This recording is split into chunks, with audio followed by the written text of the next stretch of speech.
Hello everyone, नमस्कार आप सभी को। आज इस 295 दिन के वीडियो में आप सभी का स्वागत है। आइए कुछ महत्वपूर्ण प्रश्नों को देखते हैं। तो आज का पहला प्रश्न है, उस्ताद भुर्जी खां के पिता हैं। उस्ताद भुर्जी खां जो जयपुर घराने से संबंधित हैं, इनके पिता का नाम है उस्ताद अलादिया खां। उस्ताद अलादिया खां जी उस्ताद भुर्जी खां जी के पिता हैं, यानी कि भुर्जी खां जी पुत्र हैं और उस्ताद अलादिया खां इनके पिता हैं। ठीक है। इसके बाद दूसरा प्रश्न है, ताल में जातियां हैं।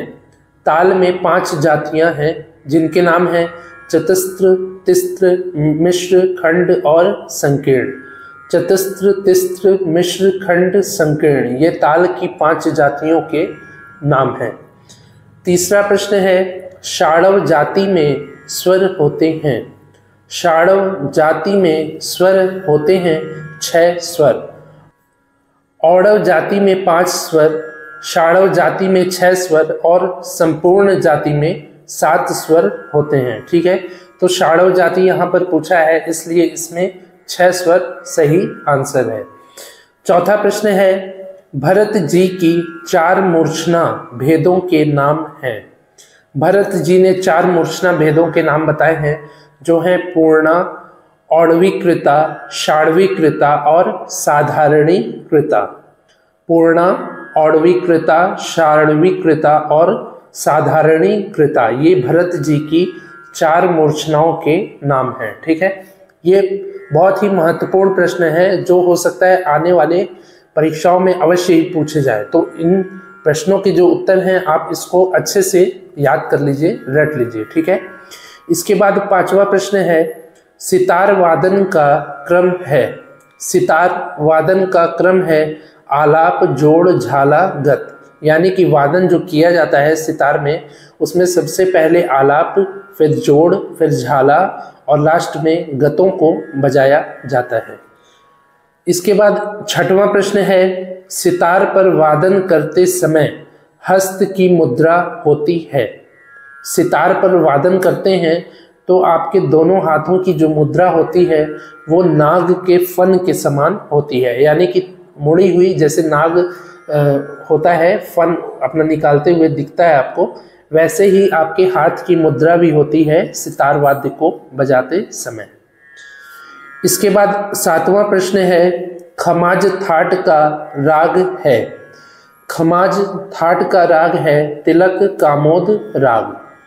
राग तिलक कामोद खमाज थाट का राग है। ठीक है। 8वां प्रश्न है, तानसेन जी के मतानुसार संगीत राज ग्रंथ में चमड़े से मढ़े हुए वाद्य को कहा गया है। तानसेन जी के मत के अनुसार संगीत राज ग्रंथ में चमड़े से मढ़े हुए वाद्यों को कहा गया है वितत वाद्य।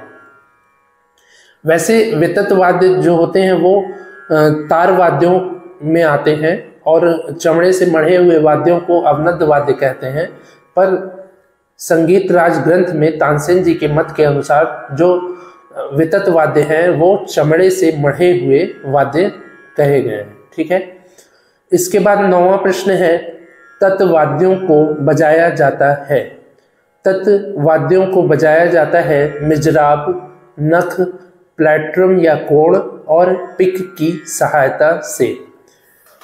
मिजराब यानी कि मिजराब आप जानते होंगे, सितार वाद्य को बजाने के लिए यूज किया जाता है। नख यानी कि नाखून, प्लेट्रम या कोण एक होता है जिससे वाद्यों को बजाया जाता है, तत्वाद्यों को। ये दोनों एक ही चीज हैं, प्लेट्रम या कोण। ठीक है।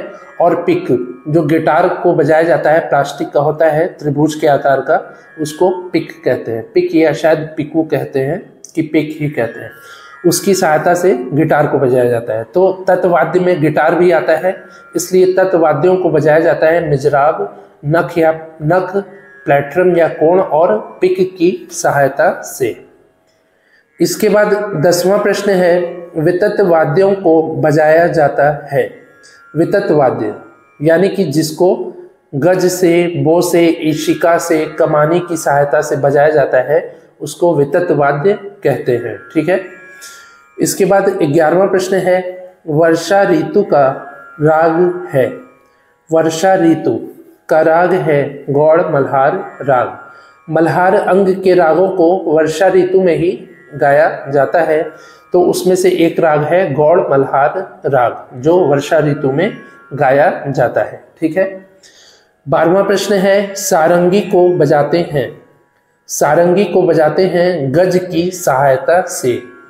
परीक्षा के मतानुसार इसमें बो दिया हुआ है, बो सही विकल्प को माना गया है, पर जो गज है वो सही है। सारंगी को बजाया जाता है गज की सहायता से। गज और बो में अंतर ये है कि गज में जो घोड़े के बाल लगे होते हैं वो ज़्यादा होते हैं, मात्रा उनकी क्वांटिटी जो होती है वो ज़्यादा होती है, और बो में जो होता है वो कम होता है। तो सारंगी को गज से बजाया जाता है, ना कि बो की सहायता से। पर परीक्षा के अनुसार बो सही विकल्प दिया है, तो आपको जो उचित लगे उस पर आप विकल्प पर टिक कर सकते हैं। ठीक है।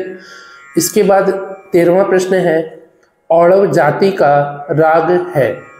औड़व जाति यानी कि जिस राग में 5 स्वर लगते हैं, तो ऐसा राग है राग दुर्गा। राग दुर्गा में 5 स्वरों का प्रयोग किया जाता है। 14वां प्रश्न है वेदों की संख्या है। वेदों की संख्या बताई गई है, बनाई गई है, रचित की गई है 4। यजुर्वेद, सामवेद, अथर्ववेद और ऋग्वेद। यजुर्वेद, सामवेद, अथर्ववेद और ऋग्वेद, इस हिसाब से वेदों की संख्या है 4। ठीक है। इसके बाद 15वां प्रश्न है 4 विभाग से कम विभाग वाली ताल है।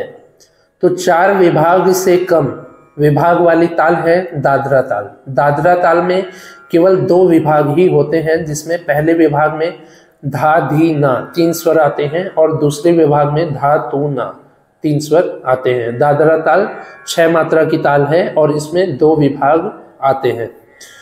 तो 4 विभाग से कम विभाग वाली ताल है दादरा ताल। इसके बाद 16वां प्रश्न है 10 मात्रा की ताल है।